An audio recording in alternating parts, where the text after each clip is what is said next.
Yan guys, bali yan na. Start na tayo mag-gisa.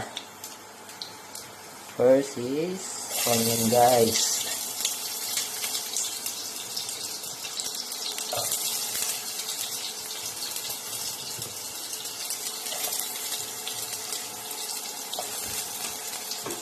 Ayan. Sakay lang natin.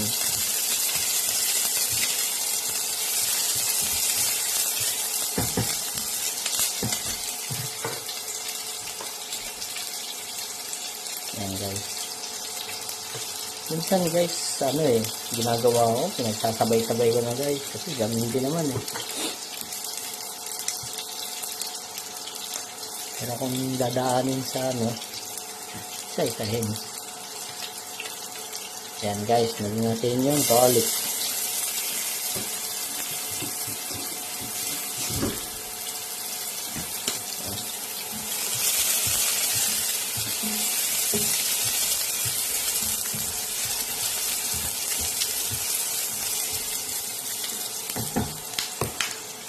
Guys, kung napapansin nyo, parang sinisipon ako. Kasi dun sa pag-slice natin ng onion, medyo pinaiyak tayo. Marupok tayo guys. Yan, medyo okay na. Sulit natin. Isasabay na natin guys. Yan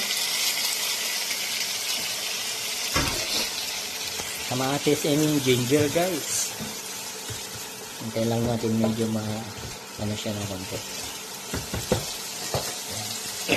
Yan guys. So, abang-abang mamaya guys. Sigurado na naman to. Mukbang. Nalimasag natin guys.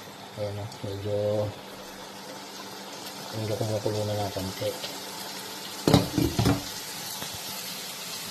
Ayan, haluin lang natin guys. Para hindi na ito naging lalim.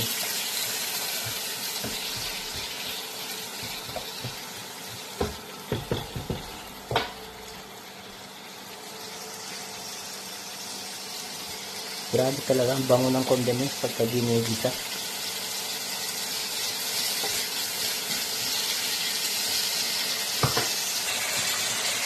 Yan guys, bali okay na yung kamatis. Nagpilito na siya. So, serve na natin yung baby squid natin.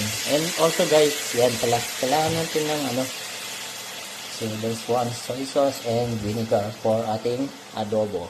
Mostly yan ang ginagamit. So ito guys, lalagay na natin yung baby squid. Yan